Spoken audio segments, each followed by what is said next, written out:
Atrial fibrillation, AF, is a condition that causes an irregular heart rate.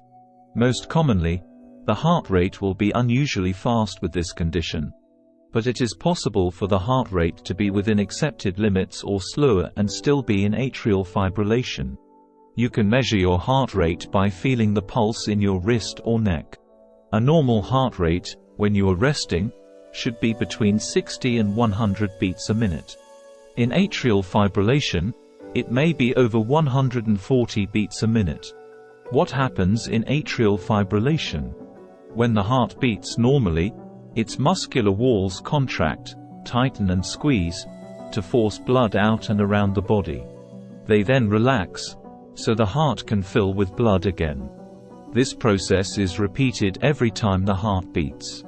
Atrial fibrillation occurs when abnormal electrical impulses suddenly start firing in the atria, upper chambers of the heart. These impulses override the heart's natural pacemaker, which can no longer control the rhythm of the heart. The atria contract randomly and sometimes so fast that the heart muscle cannot relax properly between contractions. This reduces the heart's efficiency and performance and causes a highly irregular pulse rate. Symptoms of atrial fibrillation. The most obvious symptom of atrial fibrillation, AF, is palpitations caused by a fast and irregular heartbeat. If you notice an irregular heartbeat and/or have chest pain, see your doctor immediately.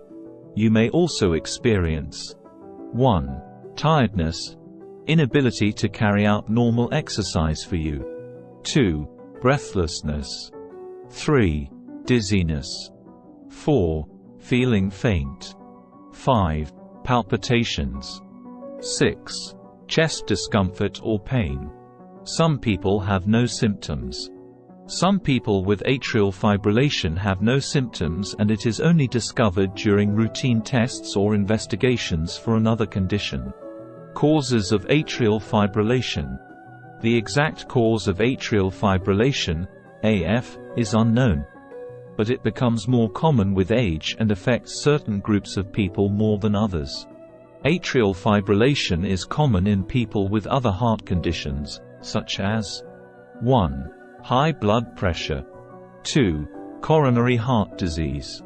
3. Heart valve disease. 4. Congenital heart disease. 5. Heart failure.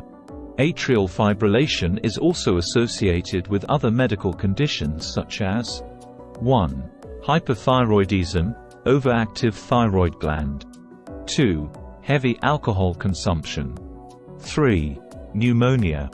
4. Chronic obstructive pulmonary disease. 5. Pulmonary embolism, a blockage in a blood vessel in your lungs. Diagnosis. Feeling your pulse to check if you have an irregular heartbeat can give a strong indication of whether you have atrial fibrillation, AF. However, a complete diagnosis requires a full medical investigation. If you notice your heartbeat is irregular and/or you have chest pain, see your GP straight away.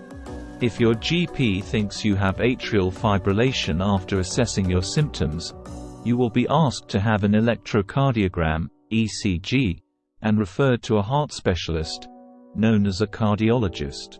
Treating atrial fibrillation. The treatment of atrial fibrillation, AF, varies from person to person and depends on 1. The type of atrial fibrillation. 2.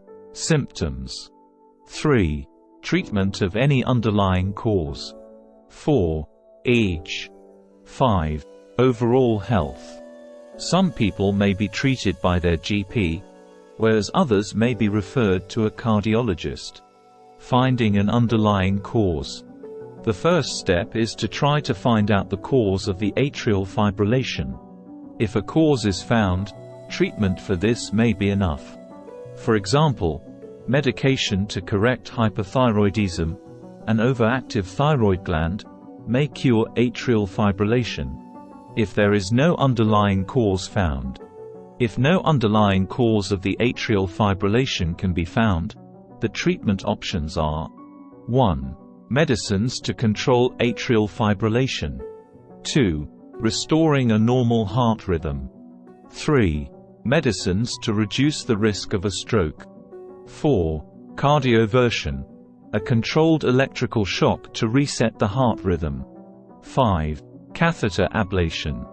6. Having a pacemaker fitted. Complications of atrial fibrillation. When the upper chambers of the heart, called the atria, do not pump efficiently, then there is a risk of blood clots forming. These blood clots may move into the lower chambers of the heart, called the ventricles, and get pumped into the blood supply to the lungs or the general blood circulation. Stroke. Clots in the general circulation can block arteries in the brain, causing a stroke. The risk of a stroke in people with atrial fibrillation, AF, is 4 to 5 times greater than the general population. However, the risk depends on a number of factors, including age, whether you have high blood pressure, heart failure, diabetes, and a previous history of blood clots. Heart failure. If your atrial fibrillation is persistent, it may start to weaken your heart muscle. In extreme cases, it can lead to heart failure, where your heart cannot pump blood around your body as efficiently as before. At the end, it is requested you to please subscribe our channel.